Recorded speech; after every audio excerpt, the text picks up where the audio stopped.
Okay, Stephen, last but not least, we'll go on to the council finances and the council accounts, because 2 years ago we were in the situation that the council accounts still haven't been signed off. Lots of promises almost made that they were going to be signed off in a certain amount of time, and we're still here now. In the last couple of weeks I've written another story saying the council accounts are hopefully going to be signed off in the next few weeks, and here we are, they're still not signed off, and you probably still can't tell me when they're going to be signed off.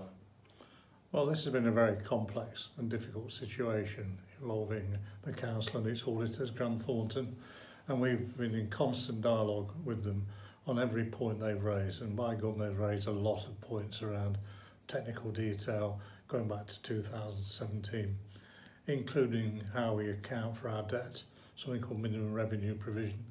I think we now have a situation where... What does that mean to the common man on the street? How we cover our debt, and do we account for it by putting money aside to make sure we can cover the debt. And they challenged us on our provisions for that, and despite the fact that they had signed off accounts in 12 other councils, they decided our provision, which was the same as the 12 other councils, was not suitable for here. We didn't understand that. So there have been lots and lots of complexities. So yes, I do believe the accounts for 2017 will be signed off very soon. I know I said that to you 2 years ago, Gary, but it's been an interesting journey with our auditors throughout the process. 90% of council accounts in the land have not been signed off for 2018, 19, 19, 20. And that's partly to do with the capacity of auditors to deal with increasingly complex financial issues inside councils. In the past, councils did not have commercial investments. It was quite more simple to do, but it's got more and more complex as councils have sought further income and diverse income to deal with the shortfall of the income against the demand of service costs for council services. So basically councils have had to go out because of austerity. I know people don't want to hear this, but the council's budget has fallen by about 55% since 2012, and we've had to find more and more sources of revenue from outside of the council. Which again is another hot potato, because there's been serious eyebrows raised and questions asked about some of the council investments, particularly in the likes of Redwood Bank, which is about to float, which is, people are saying that will devalue the council's investment. And then Together Energy investing in an energy company at a time when energy companies are collapsing all around our ears.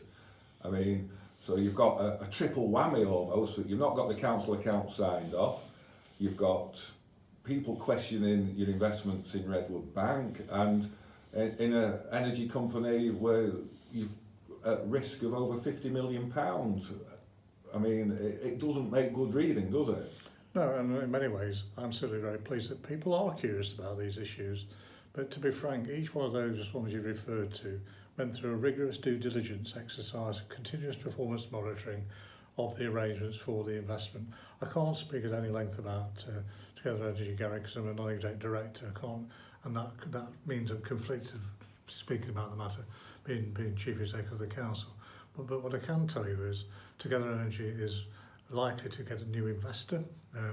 That's under commercial confidence at the moment, and the fact that the council is alleged to be 50 million adrift, that's simply not true when you look at the value of the hedge of the energy that was bought forward by the energy company. On Redwood Bank, there's been a dispute about the value of the shareholding, but it's done exactly what we said it would do. It has produced income for the council, it has produced jobs, it's supported local businesses in terms of property development. There's two sides to the story really, and all you ever hear is the negativity around this. People need to understand why we did this in the first place, and it was to help to balance the books against, as I say, demands for services in the town, and maintaining support for all the town's population, which of course is increasing in size and getting older, and we've got more and more demands on adult social care. And the government has not funded this council properly. So what are we to do? We either cut the services or we have to seek other income. And we went through a process of seeking other income. But do you think it's right that a council should gamble with high-risk investments? We haven't gambled it, you know. It's not as though we go out and play a monopoly with the council's money. None of us came into public service to do that. But it's all been measured. It's gone through due diligence, risk workshops. We took the advice, including of Grant Thorne, our auditors, on most of them, all of the major investments that we have made. It's not been done in a cavalier gambling way at all. That's not just simply not true. But auditors aren't always right, are they? Auditors aren't always right. We've seen in the private sector with the collapse of Police Valerie and others. So auditors aren't always right now. But auditors are there normally to make sure you are compliant with the rules.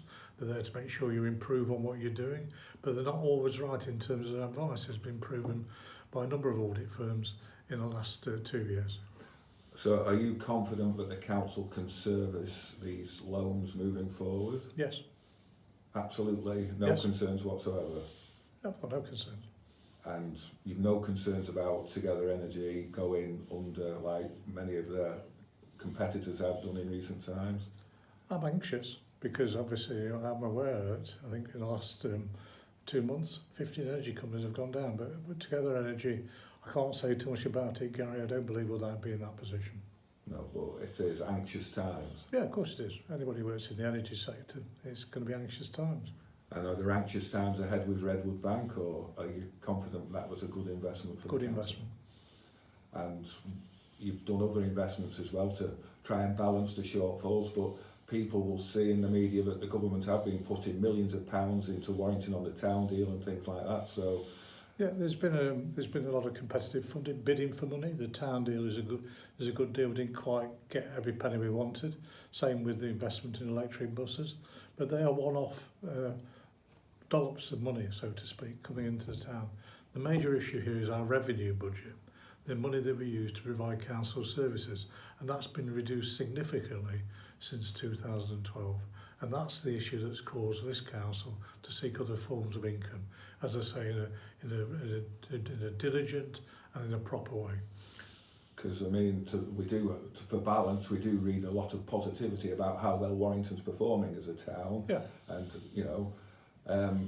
it's difficult for people to equate the two sometimes. Well, let's just take Birchwood Park, which the council acquired for over £200 million 4 years ago. Every year it's produced £5 million of net income to the council we wouldn't have had.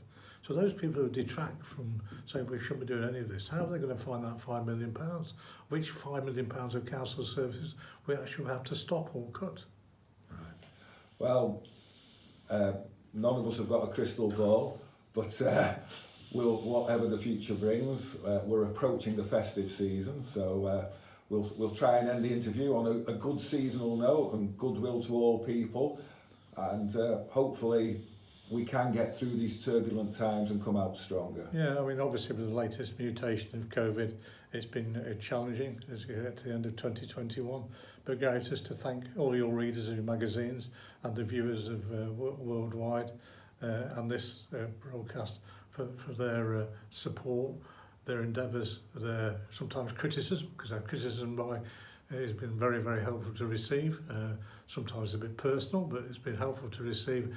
And on behalf of the council, I wish everyone a very Merry Christmas. And I think finally it is important to point out that the council do listen sometimes, because one of the latest issues was the bus lane in the town centre, where lots of people got multiple fines for misusing it because they didn't understand the instructions, even though the people who put the signage in place are adamant that the signs were right. But you know, the council did listen and, in my opinion, did the right thing. Yeah, that's true. I mean, I lead with my chin, Gary. That's one of the criticisms that people have of me.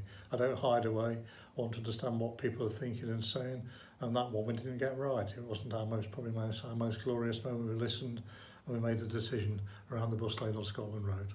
Okay, well, all the best for Christmas and the New Year, Thanks, Stephen, Gary. and hopefully we'll be sat here next year. Yeah, thank you. All the best. Thank you. Well, that concludes our Q&A at the Town Hall with Chief Executive Stephen Broomhead. I'd just like to take this opportunity to wish all our readers and viewers a happy Christmas and a prosperous and especially healthy New Year.